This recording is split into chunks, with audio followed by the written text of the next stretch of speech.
Hi hello friends, welcome to my channel. ఇవాల్టి వీడియోలో instant పప్పుచారు రెసిపీ చూస్తున్నాను.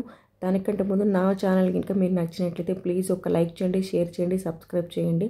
నెక్స్ట్ వీడియోలోకి వెళ్ళిపోతే ముందుగా మనం కందిపప్పును కొంచెం డ్రై రోస్ట్ చేసుకొని పౌడర్ చేసి పెట్టుకోవాలి. రోస్ట్ అంటే మరీ వేగన అవసరం లేదు, జస్ట్ మనకు వేగింది అన్న ఒక స్మెల్ వస్తే చాలండి.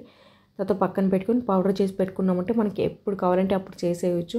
బయట హాస్టల్స్లో రూమ్స్లో అబ్బాయిలు వెంటనే అన్నీ చేసుకోలేరు కదా, సో అలాంటి వాళ్ళకి మంచిగా యూజ్ అవుతుంది. ఇంట్లో ఆడవాళ్ళు కూడా ఎప్పుడైనా హెల్త్ బాగోలేనప్పుడు లేకపోతే అర్జెంట్ ఎమర్జెన్సీగా చేయాలన్నప్పుడు ఈజీగా చేసేయచ్చు పౌడర్ చేసి పెట్టుకొని. నెక్స్ట్ వచ్చేసి కొంచెం చింతపండు నానబెట్టుకొని నెక్స్ట్ పోపులో కొంచెం జీలకర్ర, ఆవాలు, మెంతులు అన్నీ వేసి కొంచెం కరివేపాకు అలాగే ఆనియన్ వేసి మగ్గించుకున్న తర్వాత కొంచెం సాల్ట్, పసుపు వేసి టమాటో అన్నీ 1 by 1 వేసుకొని కొంచెం రుచికి తగ్గట్టు కారం కూడా వేసుకొని నెక్స్ట్ మగ్గించిన తర్వాత మనం పౌడర్ చేసి పెట్టుకున్నాం కదా ఈ కందిపప్పు పొడి, నేనైతే ఇక్కడ 3 full spoons వేస్తున్నాను. ఇది 3 personsకి ఒక పూట హ్యాపీగా సరిపోతుంది మంచిగా. నెక్స్ట్ మనకి ఎంత కావాలంటే అంత పలుచగా వాటర్ వేసుకొని అందులో కొంచెం చింతపండు గుజ్జు ముందుగా మనం నానబెట్టుకున్నాం కదా, ఈ చింతపండు గుజ్జు కూడా వేసుకొని సాల్ట్ అడ్జస్ట్ చేసుకొని మరిగించుకోవడం. ఒక 5 to 8 minutes మరిగిందంటే పప్పుచారు రెడీ అండి. ఒక పక్క అన్నం రైస్ కుక్కర్లో పెట్టేసి ఇది పెట్టేస్తే రెండు కూడా 10 minutesలో సింపుల్ అండ్ ఈజీగా అయిపోతాయి. మంచిగా మరుగుతున్నప్పుడు కొంచెం కొత్తిమీర కూడా వేసుకొని దించేసుకోవడం అంటే చాలా చాలా బాగుంటుంది. దీని సైడ్ కాంబినేషన్ వచ్చేసి నేను ఇవాళ ఎగ్ ఫ్రై కూడా చేస్తున్నానండి.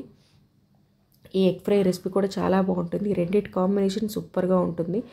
ముందుగా వచ్చేసి ఎగ్స్ బాయిల్ చేస్తున్నాను. ఈ ఎగ్ బాయిలర్ వచ్చేసి నేను అమెజాన్లో తీసుకున్నాను. ఎవరికైనా నచ్చితే ట్రై చేయండి, చాలా బాగుంది క్వాలిటీ. కాకపోతే కొంచెం వాటర్ లీక్ అవుతుంది అనేసి నేను కింద ప్లేట్ పెట్టుకున్నాను. జస్ట్ 300 or 250 అలా తీసుకున్నాను. ఎగ్ ఫ్రై చేసి ఒక 5-6 వెల్లుల్లి కచ్చపచ్చగా దంచుకొని ఒక మీడియం సైజ్ ఆనియన్ వేసుకొని రెండు కూడా మంచిగా ఫ్రై చేసుకున్న తర్వాత సాల్ట్ అలాగే పసుపు, కొంచెం కారం, ధనియాల పొడి వేసుకొని మంచిగా మగ్గిన తర్వాత ముందుగా మనం బాయిల్ చేసుకున్నాం కదా ఈ ఎగ్స్ ఇందులో వేసుకొని మంచిగా ఫ్రై చేసుకోవడం అండి. ఈ రెండింటి కాంబినేషన్ కూడా చాలా చాలా బాగుంటుంది. అలాగే నా ఛానల్ కనుక మీరు ఫస్ట్ టైం చూస్తున్నట్లయితే ప్లీజ్ ఒక లైక్ చేయండి, షేర్ చేయండి, సబ్స్క్రైబ్ చేయండి. ఇలాంటి సింపుల్ రెసిపీస్ అలాగే షాపింగ్ బ్లాగ్స్, డైలీ బ్లాగ్స్ కోసం నా ఛానల్ లైక్ చేయండి, షేర్ చేయండి, సబ్స్క్రైబ్ చేయండి. అలాగే మీ ఫ్రెండ్స్ అండ్ ఫ్యామిలీతో కూడా ఈ రెసిపీస్, ఈ వీడియోస్ వచ్చేసి ట్రై చేయండి. అంతే అండి ఈ video. Bye bye, thank you for watching.